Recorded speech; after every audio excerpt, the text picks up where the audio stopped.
Olá, eu sou Amanda Marques e hoje nós vamos falar sobre valorização profissional e sobre erros de projetos.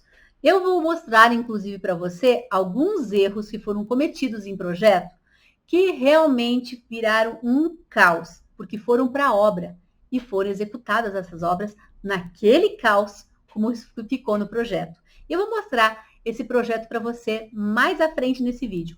Mas primeiro, nós precisamos compreender quais são as causas, os porquês que isso acontece. Existem muitos profissionais que acabam abandonando as suas obras. Muitas vezes, lá no início, quando eu trabalhava com projetos residenciais, chegava até mim projetos que já tinham sido iniciados e foram abandonados pelos profissionais da área, né? Pelos arquitetos e designers. E também acontecia muito de clientes que abandonavam os seus profissionais. Vamos começar a entender o porquê que acontece isso, né? Por que muitos profissionais acabam abandonando os seus clientes? Ou por que acontece também dos clientes abandonarem seus profissionais? Uma das coisas que acontece com muita frequência é a falta de conhecimento. Muitos profissionais que são novatos, que estão começando a carreira agora, né? Estão naquela ânsia do seu primeiro projeto, ou já fazem algum tempo que estão fazendo projetos aí, mas não adquiriram todas as competências necessárias para poder desenvolver aquele projeto com perfeição.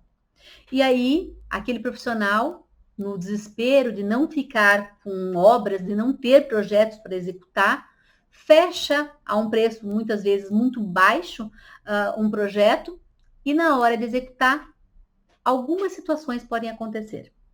A primeira delas é que na hora de fazer o projeto, ele não sabe muita coisa que precisava ser aprendido antes, como setorização do espaço, compreender o cliente com perfeição na hora de fazer um briefing, para poder transcrever as necessidades daquele projeto, né? Outra questão que acontece, e muito, é o profissional que vende o seu trabalho por um valor muito baixo, e aí ele começa aquele projeto com muita empolgação. Ele recebe a primeira parcela do seu trabalho, a segunda parcela, e ele está fazendo. Só que, de repente, aquele dinheiro acabou. E o que ele falta para ele receber ainda é muito pouco. E aí entra aquele desespero, aquele ciclo de angústia, e o que ele faz? Ele vai lá e pega um outro projeto. E aquele novo projeto passou a ser mais interessante do que aquele que ele estava fazendo, porque aquele ainda falta muita coisa para fazer e pouco para se receber. Então, ele começa a se dedicar muito para o novo projeto. E o ciclo continua. Conclusão, entregas de etapas. O cliente fica que nem um sanguessuga no teu pescoço, porque, querendo ou não, ele quer ver as etapas acontecerem, ele quer executar aquele projeto. Ele não contrata você para simplesmente ter um projeto em mãos e não fazer aquele ambiente acontecer, né? Então, ele espera, de fato, o material em mãos para ele poder dar andamento na obra dele. Tem muitos profissionais, inclusive, que acabam aceitando alguns critérios que os clientes passam para eles. Como, por exemplo, aceitar chantagens ou ameaças, ou até mesmo o cliente fica cobrando tanto para você poder entregar as etapas antes e você acaba fazendo aquilo de uma maneira tão rápida, né, para poder atender a necessidade do cliente, você não se impõe e o cliente recebe um trabalho mais ou menos assim. Por quê? Porque você, no início do processo, precisa falar para o cliente que existem etapas a serem cumpridas, que existe um processo de início, meio e fim, para depois sim poder fazer a execução, né? Ou senão você passar um cronograma, conforme você for entregando as etapas, né? Mas de uma maneira pensada, de uma maneira estratégica, e não simplesmente somente como o cliente deseja. Você precisa criar uma estratégia sua, da tua empresa, do teu escritório, que realmente funcione e que atenda todas as necessidades desses clientes. Então, voltando ao que eu estava falando antes. Você faz um preço, às vezes, muito baixo, fica num ciclo sem fim, e no final você acaba perdendo o cliente simplesmente porque você não teve condições de entregar algo à altura do que ele esperava. Seja por falta de conhecimento, seja por falta de tempo, ou até a tua paixão por aquele projeto acabou, porque você não se sente reconhecido e valorizado pelo valor que você cobrou por esse trabalho. E aí entra uma outra questão, que é o teu comprometimento. Se você cobrou baixo ou não, não importa. Você cobrou o valor que você quis, o valor que você aceitou. Se de repente você começou a dar desconto, ou fez um valor muito baixo, porque se você não baixasse, você achava de verdade que outra pessoa ia baixar o valor, e aí sim ia fechar o projeto e você não. Então você acabou se sujeitando àquele preço, àquele valor, porque você quis, certo? Então entenda o seguinte, você está colhendo os frutos do que você aceitou. E se você está colhendo os frutos do que você aceitou, não importa. Você aceitou e acabou. E você tem que ser comprometido com as suas entregas, com todas as etapas que você organizou e que você falou que ia ter no teu projeto. Aliás, você também tem que ter um contrato, não é? Um contrato que fala sobre as suas responsabilidades, as responsabilidades do cliente e até mesmo cláusulas caso ocorra cancelamento de contrato. Então, tudo isso é importante num processo de relação cliente, arquiteto e designer, sabe? É fundamental para que tudo aconteça da melhor maneira possível.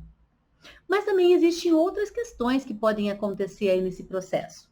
Pode acontecer do cliente abandonar o profissional. E isso acontece quando o profissional não conseguiu fazer uma leitura clara e objetiva das ideias e necessidades daquele cliente. Quando isso acontece, o cliente ele acaba se desmotivando e com medo de acabar gastando valores exorbitantes, né, numa obra, numa execução de projeto, que no final não vai ficar com a cara dele. Tem alguns profissionais também que acabam tentando impor as suas vontades para o cliente. Eu lembro uma vez que uma cliente chegou para mim e falou assim, Amanda, a arquiteta que eu estava contratando, ela queria que eu tirasse todos os portas-retratos da minha casa, porque ela disse que estava fora de moda. Mas eu amo minha família, eu gosto de portas-retratos, eu quero aquilo ali expostos na minha casa. Tá errado? Não, não está errado. O cliente, ele tem que amar o espaço, porque ele vai morar ali, ele vai habitar aquele espaço, né? Aquela área ali. E não é o profissional, não é você, arquiteto ou designer, que vai estar ali presente todos os dias. Pelo contrário, é o seu cliente. Então, estando na moda ou não, você tem que atender às necessidades do seu cliente. Existem tantos estilos, tantas junções, mix de decoração, que hoje a gente pode fazer e tudo é válido. Não existe mais aquela regra que eu tenho que seguir. Aliás, acho que nunca existiu, né? Aquela regra que tem que seguir a tendência. Não tem que seguir tendência nenhuma. Se, de repente, a tendência agora é o coral e o teu cliente odeia coral, você vai insistir em colocar a cor coral no ambiente dele? Não, né? Claro que não. Independente se é o azul que ele goste, se está fora de moda ou não. É a casa dele, é ele que vai habitar aquele espaço. Então, você tem que seguir o que o seu cliente deseja, o sonho dele, os objetivos dele, e não tentar fazer somente os seus gostos. Seja muito prático com relação a isso. Fale para o seu cliente coisas objetivas. Às vezes, você vai ter que se impor sim, porque às vezes o teu cliente vai pedir algo que é absurdo, algo que não cabe naquele espaço, algo que talvez não funcione. Por exemplo, ele pode querer uma cama muito grande e o cômodo não comporta aquela cama, porque daí ao lado eu não consigo colocar um criado mudo, porque eu vou ter que encostar a cama na parede, e se é uma cama de casal, né, eu vou ter dificuldade de acesso para quem vai ficar na cama encostada, no lado encostado na parede. Então, coisas desse tipo. Certa vez eu fui fazer um projeto em que um cliente queria muito uma mesa de bilhar, mas o espaço era muito pequeno. Então, o que eu fiz? Peguei uma fita crepe, marquei o chão, peguei um cabo de uma vassoura e dei para o meu cliente, para ele simular como se ele fosse jogar bilhar naquele espaço. E ele entendeu que o taco bateria na parede e não daria certo para ele poder jogar naquele espaço que a gente tinha. Então, em alguns momentos, nós precisamos chegar no cliente e falar, não dá para ser desse jeito. E não tem nada de mal com relação a isso. Você apenas está mostrando o seu profissionalismo, mostrando o quanto você tem de competência sobre aquele assunto e mostrando para ele o que pode e o que não pode ser feito naquele espaço. Afinal de contas, você é o profissional, não ele. E se ele está te contratando, é porque ele não tem domínio naquele assunto. Então, se sinta confiante, se encha de poder, porque querendo ou não, você tem esse poder. Você sabe muito sobre aquele espaço. Pode acontecer do seu cliente saber muito sobre o tema que vocês estão falando. Principalmente se de repente você trabalha num nicho de mercado e esse nicho de mercado, o teu cliente é especialista nisso. Por exemplo, quando eu trabalhava com varejo, era normal eu conversar de igual para igual com os meus clientes com relação ao visual merchandising. Isso por quê? Porque isso era o dia a dia deles. Mas no meu projeto, eu tinha que pensar na questão do visual merchandising. Então, eu não trabalhava só a questão projetual. Eu também trabalhava com outras questões relacionadas à venda, a trazer o cliente para dentro da loja, a fazer com que aquele espaço fosse percebido de uma maneira diferenciada, que atraísse mais o cliente. Afinal de contas, o meu objetivo ali com o meu cliente não era fazer um projeto maravilhoso. O que o meu cliente queria era mais clientes para dentro da sua loja. Então, se ele queria mais clientes para dentro da sua loja, eu tinha que entender o que ele queria, que era mais vendas. E fazer um projeto que trouxesse, que estivesse alinhado justamente a esses objetivos dele. Então, você tem que entender o cliente a fundo, entender os seus objetivos, e nesse caso vai ser natural a linguagem se passar, de igual para igual. Só que o que acontece? Quando você está dentro de um nicho de mercado e a linguagem é de igual para igual, o teu cliente, quando entender e perceber que você sabe conversar com ele sobre o mesmo nicho que ele está atuando e que ele quer um projeto, ele vai perceber o quanto valor você tem.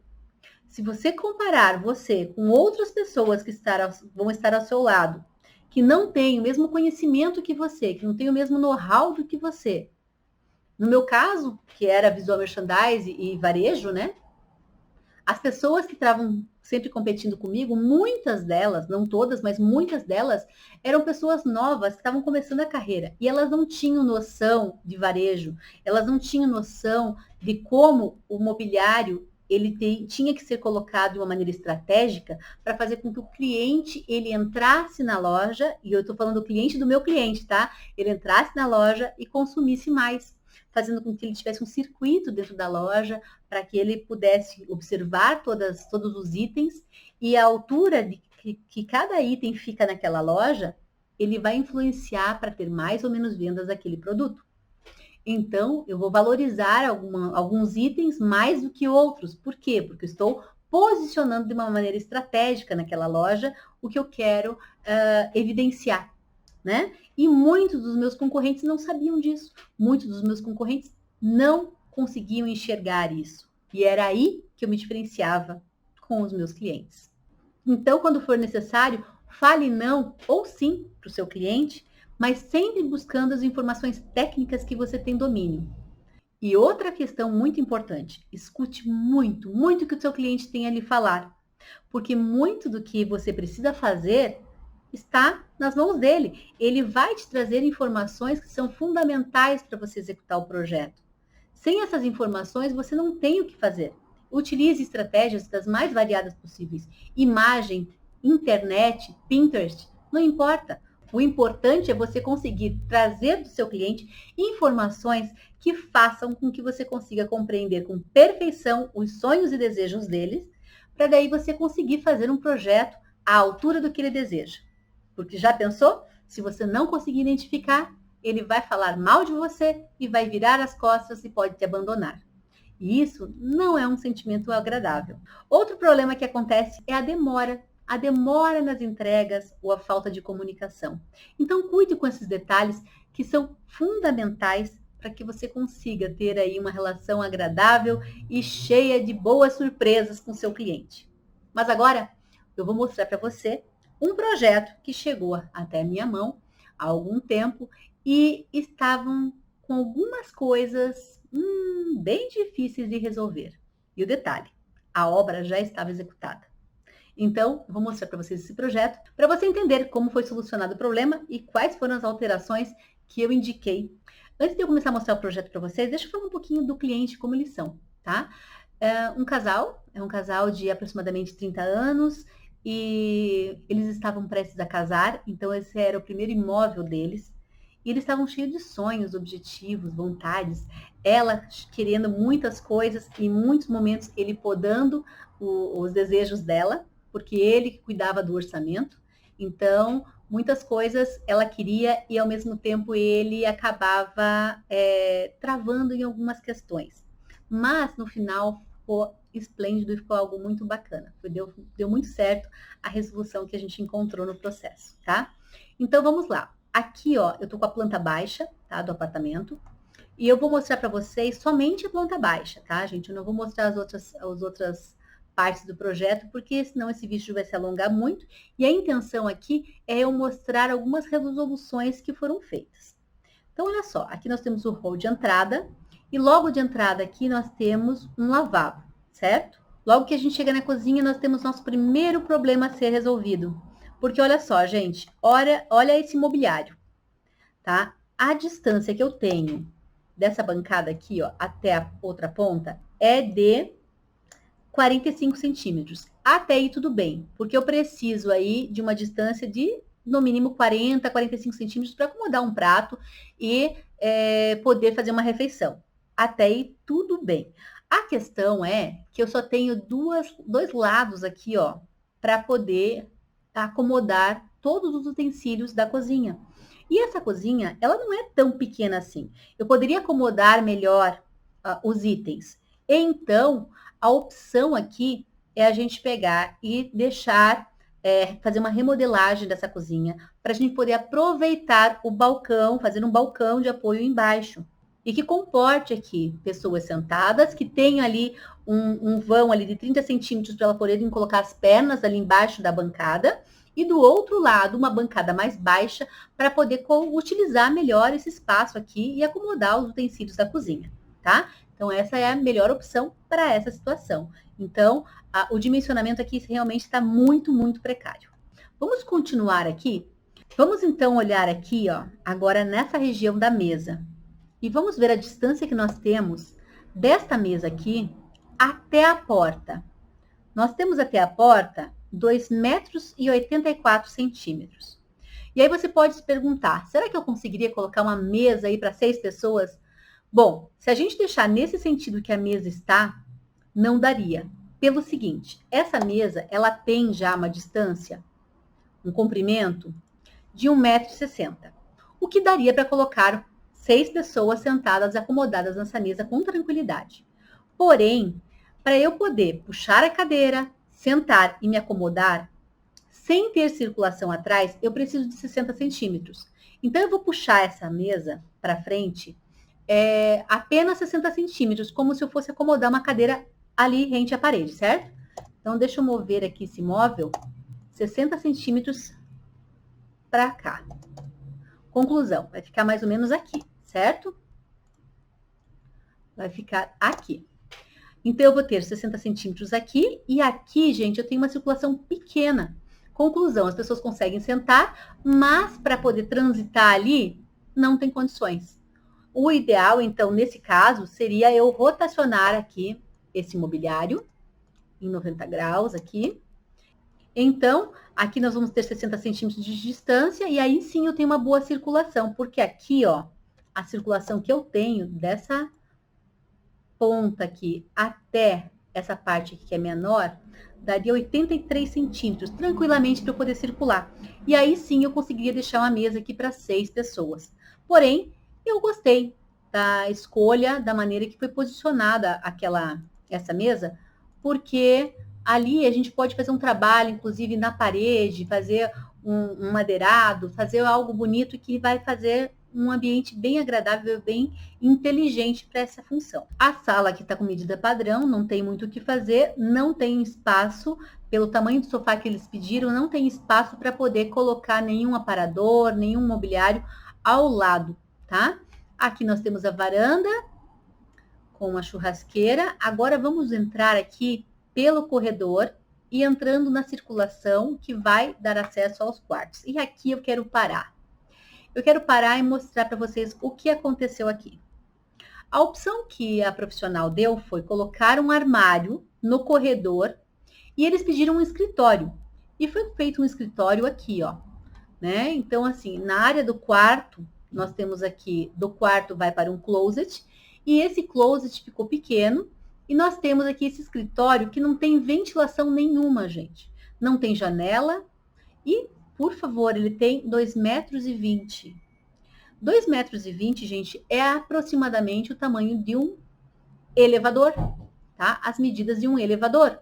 Então, imagina, sem ventilação, uma clausura ali praticamente, né? E se nós temos aqui toda essa circulação aqui no corredor, por que não fazer o escritório aqui e deixar o armário no closet? Então, a opção que eu dei aqui foi retirar essa parede, fechar essa porta aqui e fazer um closet maior aqui, né? E fazendo com que essa parte aqui, tiramos essa alvenaria daqui e fizemos aqui, então, podemos deixar aqui o escritório, né? Justamente na passagem, onde tem circulação, deixamos um closet maior e atendemos as necessidades do casal, certo? Aí, agora, vamos olhar para o outro quarto aqui. Aqui é um quarto padrão, né? Não foi mexido nada. Vamos olhar agora, voltando aqui, para uma outra área. Volto aqui para a cozinha e da cozinha nós entramos na área de serviço. Gente, até diminuir aqui para mostrar para vocês. Olha isso. A área de serviço é esse pedaço aqui e esse corredor aqui que acaba perdendo totalmente o sentido, porque eu não consigo colocar um móvel nessa parede aqui, porque se eu for colocar um móvel aqui, eu vou ter que ter aí pelo menos aí uns 40 centímetros de profundidade. Então vamos colocar 40. Eu não sei qual o comprimento que tá ali, mas vamos colocar 1,5 m. Tá aí, ó. Tá? Ficaria mais ou menos assim, ó, com 40 centímetros de profundidade. Olha a circulação que eu tenho aqui. Não tem circulação, né? Então, a única opção que nós temos é fazer um móvel, né? Que fique aqui, ó. E olha o corredor que eu tenho para chegar aqui. Se eu tenho todo esse banheiro e eu não recebi o projeto original, mas eu acredito que foi modificado esse lavabo. Porque olha só, eu poderia deixar esse hall de entrada mais singelo, puxar todo esse banheiro para frente, alinhado com a parede aqui que faz a torre de geladeiras e fornos, tá? E eu vou ter uma área bem maior aqui, ó. Né? Então, eu vou ter uma área aqui, ó, daqui até a parede, até aqui, ó, de 1,20 m aproximadamente. O que eu poderia fazer é dar continuidade a esse balcão e eu teria toda essa área de circulação, tá? Então, isso foram as opções, as alternativas que eu solicitei para esse projeto, porque realmente esse corredor não tem sentido e essa clausura aqui também não tem como, né, gente? Então, tá. Agora eu vou mostrar para vocês como ficou o resultado final desse projeto depois das minhas alterações. Olha só. Olha aqui a diferença. Nós entramos aqui no hall, né? Logo já na entrada nós temos um banheiro que está bem confortável, um banheiro adequado para um lavabo. Chegando aqui na cozinha, ó, nós temos esse armário. Olha a solução que eu dei para o móvel, né? Nós temos aqui uma distância daqui até aqui de 40 centímetros, que é adequada para eu acomodar os pratos. E essa linha pontilhada que está embaixo, gente, é a área que eu preciso para acomodar as pernas das pessoas, tá? E esse balcão, então, ele está mais baixo, esse armário com bancada de apoio, né? Ele está mais baixo do que essa bancada alta. E aí, a pessoa pode utilizar o mobiliário embaixo. Então, a gente ficou com um móvel em U, para poder fazer todos os trabalhos ali naquela região ali. Entrando aqui na área de serviço, já que eu estou aqui, né, já vou entrar aqui na área de serviço. Como eu puxei o banheiro para frente, né, o lavabo para frente, me sobrou uma área muito maior aqui, ó, para eu poder fazer toda a área de serviço, tá? Então, eu tive uma circulação melhor aqui para poder aproveitar melhor o espaço com o mobiliário, tá? Ah, essa região aqui, eu esqueci de falar para vocês, mas é a área técnica. Tem uma mureta ali de 1,10 m e atrás é onde fica o ar-condicionado. Vamos continuar aqui, nenhuma mudança, nenhuma alteração no restante da sala. Chegamos aqui agora no corredor, ó. Entramos no corredor, ficou com um espaço de escritório para 2 pessoas, para ele e ela poderem trabalhar lado a lado. Aqui foi fechada aquela porta, aberto uma porta aqui, tá?